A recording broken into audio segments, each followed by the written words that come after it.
ካሌብና የዳኒ ፍቅረኛ መኝታ ክፍል በተኙበት ቲናና ዳኒ ደረሱ። ይሄ ነገር ደግሞ ያደረጉት ፋዘር ነበሩ። ሰው የዘራውን ማጨድ አለበት፣ የሚወዱትን ሰው ማጣት ምን እንደሆነም ማወቅ አለበት በማለት ይሄንን ነገር ያመቻቹት ፋዘር ነበሩ። ካሌብ ግን በጣም ፈርቶ ስለነበረ ኧረ ተው አባዬ ይሄ ነገር ይቅርብን ቢለውም ፋዘር ግን አይሆንም፣ ለምንድን ነው የሚቀረው? ይሄማ መቅረት የለበትም፣ አንተ ላይ እንደተጫወተብህ አንተም እሱ ላይ መጫወት አለብህ በማለት ፋዘር ካሌብን አስገድደው ይሄን ነገር እንዲያደርግ አድርገውታል።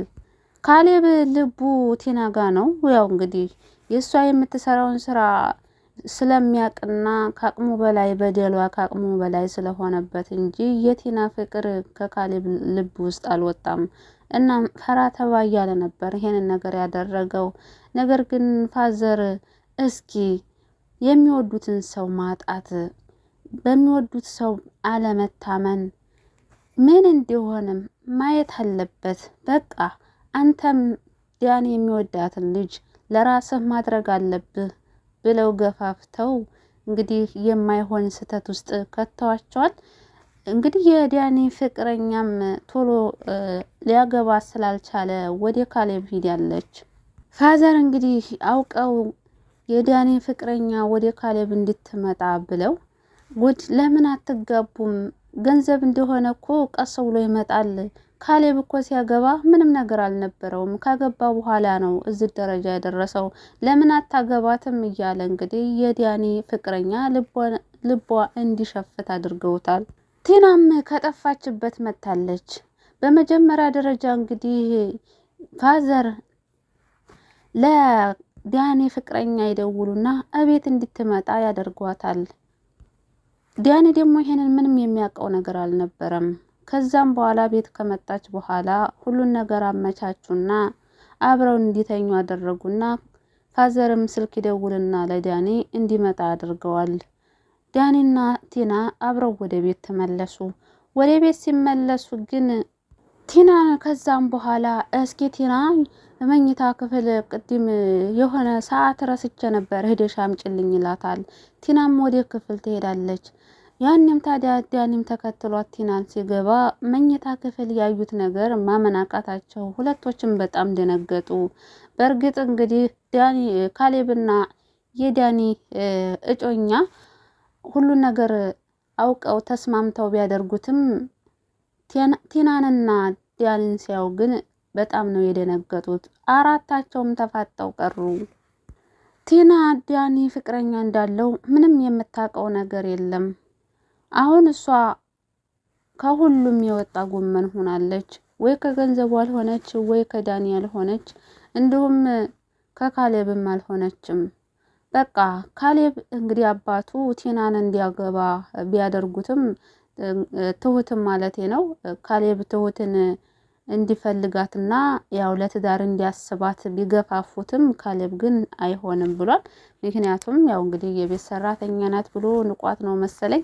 ብቻ ትሁት መልካም ልብ ነው ያላት። እሷ እኛ ቤት ተቀጥራ ከመስራት ውጭ ምን የሚጎላት ነገር አለ ቢሉትም እሱ ግን አልተወጠለትም። እናም ታዲያ እንግዲህ አንድ ፋዘር አንድ ሀሳብ ያመጣሉ። በቃ አሁን የዳኒውን ፍቅረኛ ትቀመዋለህ ሲሉት እንግዲህ በመጀመሪያ ካሌብ በጣም ደንግጦ ነበረ። እንዴት ይሄ ነገር ሊሆን ይችላል አለ።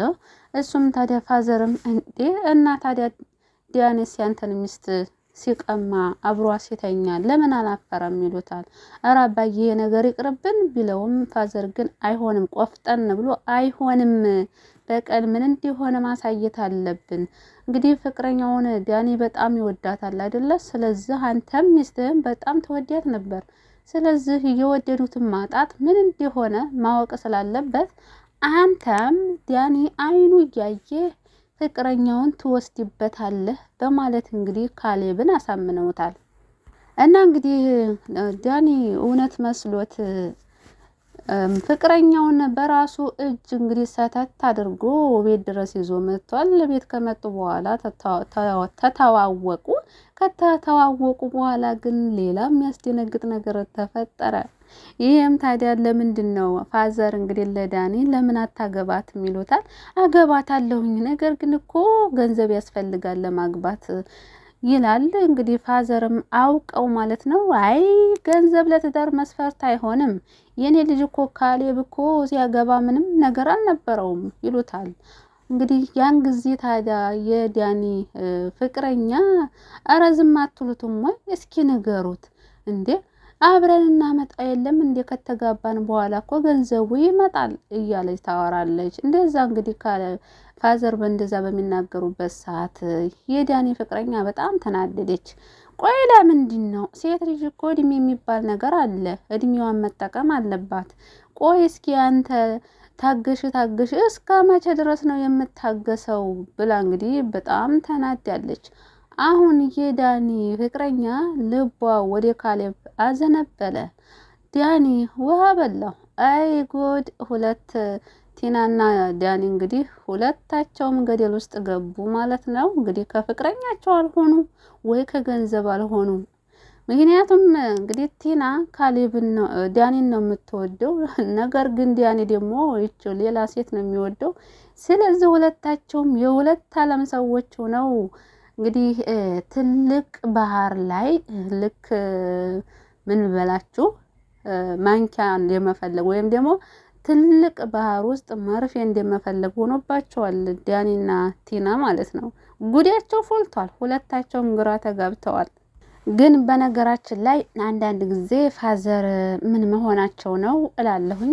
ለምን ብትሉ በቀል የፈጣሪ ብቻ ነው። በቀሉን ያው ዳኒ ካሌብ የዳኒን ፍቅረኛ ባይወስድበት ብዬ አስባለሁኝ። ምክንያቱ ደግሞ በቀላቸውን ቃስ ብለው እጃቸውን ማግኘታቸው አይቀርም መቼም። ፍቅረኛውን ባይወስድበትም ገንዘቡን ሲያጡ ያው መዋረዳቸው ስለማይቀር የዳኒን ፍቅረኛ ባይወስድበት ካሌብ ብዬ አስባለሁኝ። የእናንተ ሀሳብ ምን ይመስላችኋል? ያው በቀል ከፈጣሪ ነው ብለው ይሄንን ቢተውት ብዬ አስባለሁ ማለት ነው። ነገር ግን ፋዘር አይሆንም ከፈጣሪ በታችኛ መበቀል አለብን ብለው ስላሰቡ እንግዲህ የዳኒን ፍቅረኛ እንግዲህ ወደ ካሌብ እንድትሆን አድርገዋታል ማለት ነው። ይሁንና ነገር ግን እኔ ትሁት ብትሆን ደስ ይለኝ ነበረ ማለት ነው። የካሌብ ሚስት ትሁት ብትሆን ደስ ይለኛል፣ የዳኒ ሚስት ሳትሆን። ምናልባት እኮ በኋላም ደግሞ ካፈቀረችው ከወደደችው ዳኒን የምትወደው ከሆነ ካሌብን ልትጎዳው ትችላለች። ገንዘቡን ወስዳ መልሳ ወደ ዳኒ መመለሷ አይቀርም፣ የዳኒ ፍቅረኛ ማለት ነው። ስለዚህ ካሌብ አይኑን ወደ ትሁት ቢያደርግ አሪፍ ነው ብዬ ነው የማስበው ከዳኒ ፍቅረኛ ይልቅ። ካሌብ እንግዲህ ትሁትን ሲያስፈራራት ነበረ። እንግዲህ አንድ ሰርፕራይዝ አለ፣ ሁላችሁም ከዚህ ቤት ተለቃቅማችሁ ትወጣላችሁ፣ ምንም ያክል ጊዜ የላችሁም ሲላት ነበረ። ትሁትም የሆዷን በሆዷ አድርጋ እውነታውን ስለምታውቅ ምን ማለት ነው ለምንድን ነው የምንወጣው ትለዋለች። እና ነገር ግን አንቺ ነሽ በጣም የምታሳዝኝ ስላት ትሁት ለምንድን ነው የማሳዝን ትለዋለች። አይ እንደው ለሽማግሌውም ለዚህ ቤት ብዙ መስዋዕትነት ከፍለሽ ያለ 5 ሳንቲም መባረርሽ በጣም ታሳዝኛለሽ ይላታል። እና ታዲያ ትሁትም ግራ ስለገባት ምን ማለት እንደፈለገ ግራ ስለገባት ምን ለማለት ፈልገ ነው እስኪ ላንተስ አሁን የተናገርከው ነገር ላንተ ራሱ ገብተዋል በምትለው ሰዓት ይሄ እኮ ግልጽ ነው፣ አሁን እኮ ቤቱ የቲና ሆኗል ሲላት ትሁትም አይደለ ታዲያ እኔ ምን ችግር አለው? እኔ እኮ ቤት አለኝ ቤተሰብ አለኝ እንዴ የተሻለ ነገር ፈልጌ የመጣው እንጂ እኮ እኔ ወፍ ዘራሽ አይደለሁም፣ ወላጆች አሉኝ እኮ ትለዋለች። እና ካሌብ ዳኒም ታዲያ የተሻለ ነገር አላገኘሽም፣ ይሄም ቢሆን እኮ በድርቅናሽ ነው ያገኘሽው። እና ትሁትም ያገኘሁትን አግኝቻለሁኝ፣ ደግሞ የተሻለ ነገር ሁሉም ሰው አይጠላም፣ ነገር ግን የኔ ብር ግን በጣም ንጹህ ነው ትለዋለች። አዎ በጉልበቱ ያገኘችው ገንዘብ ስለሆነ። እና ታዲያ ከዳኒም ቆሻሻ ቢሆንም ይገዛል ይላታል። ትሁትም እኔ የምልህ እስኪ እስካሁን ድረስ ከቲና ስንት ብር ተቀብለሃል በምትለው ሰዓት አላቅም ስንት ብር እንደተቀበልኩ፣ ነገር ግን ብዙ ብር ነው የተቀበልኳት ይላታል። እና ትሁት ጎበዝና አስተዋይ ስለሆነች እሺ እስካሁን ድረስ ከቲና የተቀበልካት ብር አለ ወይ ስትለው የለም ይላታል። ግማሹስ በምትለው ሰዓት የለም። እሺ ሩዋሳ ኧረ የለም ይላታል። ትሁትም ታዲያ አየ የሰው ገንዘብና በወንጀል የመጣ ገንዘብ አሁን እኔ ካንተ የተሻለ ገንዘብ አለኝ። ዲያንም ታዲያ አፍርምና አሁን እኮ ሁሉም ነገር ሊያበቃ ነው፣ ሁሉም ነገር የኔ ሊሆን ነው ይላታል። ትሁትም ታዲያ ሊውልህ አንተ ማሰብ ያለብህ አሁን ያለህበትንና አሁን ያለህን ነገር ነው፣ ለወደፊቱ ፈጣሪ ነው የሚያውቀው በምትለው ሰዓት ዳኒም አይኑን አፍጥጦ ቆይ ያሳይሻለሁ ይላታል። እሷም እሺ እጠብቃለሁ የምታደርገውን ነገር ትለዋለች። ምክንያቱም ትሁት ሁሉንም ነገር ስለምታውቅ ዳኒና ቴና ምንም አይነት ገንዘብ ስለማያገኙ እንደማያገኙም ስለምታውቅ ነው እንግዲህ አስረግጣ እየነገረች ያለችው። ዳኒ 10 ጊዜ ወጥ ቤት እየመጣ ገንዘብ ያስፈልገኛል ትሁትን ይጨቀጭቃታል። ቤቱ ቴና ብቻ አትበላውም፣ ይሄን ሁሉ ብዙ መስዋዕትነት ከፍዬ ለኔ የሚያስፈልገኛል እያለ ይገኛል። እንግዲህ ዳኒ ሀሳቡ ከዚህ ከቲና ገንዘብ እየተቀበለ ያችን ለማኖር ያችን አግብቶ እሷን ለማስተዳደር ነበረ እቅዱ። ነገር ግን አይሳካም፣ ሁሉም አይሳካም። ሚስቱትም ወደ ካሌብ ትሄዳለች፣ ገንዘቡም ወደ ካሌብ ነው። እንግዲህ ዳኒና ቲና ያው መጨረሻቸው ብዴት ነው። ለማንኛውም ቀጣይ ክፍል 26 በጉጉት እንጠብቃለን። ለዚህ ቻናል አዲስ ከሆናችሁ ሰብስክራይብ ማድረጋችሁን አትርሱ። ነባሮችም ላይክ እና ሼር እያደረጋችሁ አበረታቱን እንላለን። እንግዲህ ካሌብና የዳኒ ፍቅረኛ እንግዲህ ሊጣመሩ ነው ማለት ነው። በእርግጥ ለተመልካቹም ሁላችንም የምንፈልገው ካሌብና ትሁት ቢጣመሩልን ነበር የምንፈልገው። ነገር ግን ያው ለበቀል ስላሰበ ፋዘር የዳኒን ፍቅረኛ ነው የምንቀማው። እሷን ትወስድበታለህ አንተም አይነህ እያየ ቲናን ሲጫወትባት እንዲሁም ደግሞ እሷን ቲናን ወስዶባል። ስለዚህ አንተም የእሱን የሚወዳትን ትወስድበታለህ ብሎ እንግዲህ አሳምኖታል። ለማንኛቸውም ቀጣይ በጉጉት እንጠብቃለን።